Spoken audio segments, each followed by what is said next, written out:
দেখো এই কোশ্চেনটা এখান থেকে আমাদের আসে যে আয়নন বিভবের ক্রম কত হয়, লিথিয়াম বেরিলিয়াম বোরন,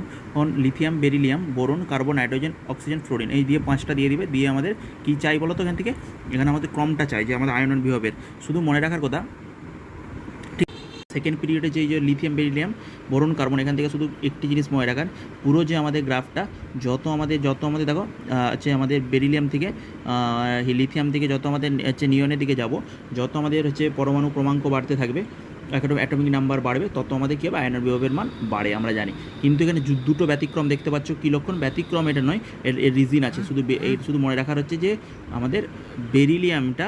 বোরনের থেকে বেশি হয়, বেরিলিয়ামের আয়নন বিভব বোরনের থেকে বেশি হয়, ফার্স্ট আয়নাইজেশন বিভব, এটা ফার্স্ট আয়নন বিভব, তাহলে বেরিলিয়ামের বেশি হয় বোরনের থেকে, আর অক্সিজেনের থেকে নাইট্রোজেনে বেশি হয়। হওয়ার কথা ছিল কি অক্সিজেনে বেশি, কিন্তু নাইট্রোজেনে বেশি হয়। আবার এখানে হওয়ার কথা ছিল কি বেরিলিয়ামের হচ্ছে আমাদের বোরনের বেশি, কিন্তু বেরিলিয়ামের বেশি হয়। এর কারণ কি, শুধু এই টু গ্রাফে চেঞ্জ হয়, এখানে একটা গ্রাফে চেঞ্জ হয়, এখানে একটা গ্রাফে চেঞ্জ হয়। তাহলে এই গ্রাফটা কেন চেঞ্জ হচ্ছে, কারণ দেখো, কারণ বেরিলিয়ামে যদি ইলেকট্রন বিন্যাস দেখি, এখানে নিচেই লেখা আছে দেখো, বেরিলিয়ামে যদি ইলেকট্রন বিন্যাস দেখি 1:2:2, 1:2:2, এবার 2s orbital,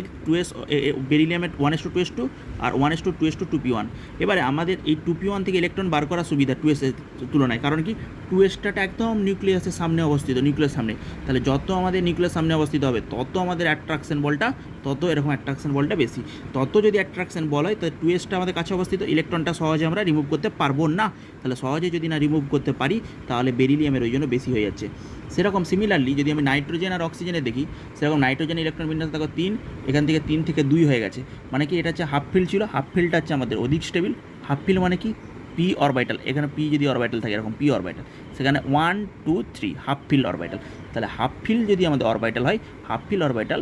most stable. Nitrogen কত 1:2:2p3, নাইট্রোজেন কত 1:2:2p3, তাহলে 2p3 অরবিটাল, অতই সুবিধা। 2p3 মানে কি হাফ ফিল্ড, এরকম 3টে যদি পি কক্ষে একটা করে এটা হাফ ফিল্ড, এটা মোস্ট শক্তিশালী। কোনো কক্ষে যদি ইলেকট্রন সংখ্যা হাফ ফিল আর ফুল ফিল্ড হয়, সেই ইলেকট্রন কী পড়ে এসছো বারবার, সেই ইলেকট্রন হচ্ছে মোস্ট স্টেবিলিটি অর্জন করে, due to exchange energy principle বলতে পারো, স্পিন বলতে পারো, যা খুশি বলতে পারো। তাহলে হাফ ফিল্ড এবং ফুল ফিল্ড মোস্ট স্টেবিল, সেই জন্য নাইট্রোজেন যেহেতু হাফ ফিল্ড, এখান থেকে ইলেকট্রন বার করা অত সুবিধা নয়, ওই জন্য আমাদের এখানে নাইট্রোজেনের গ্রাফটা চেঞ্জ হয়ে যায়। তাহলে যাই ক্রম আসুক এখানে, এবারে তোমরা করে দিতে পারবে, শুধু দুটি জিনিস মনে রাখবে, বেরিলিয়ামের বেশি বোরনের থেকে, নাইট্রোজেনের বেশি অক্সিজেনের থেকে,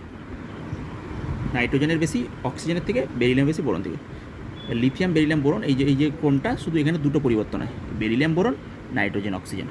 ডিউ টু বেরিলিয়ামের কি দেখো 2s2 থেকে ইলেকট্রন বার করতে হয়,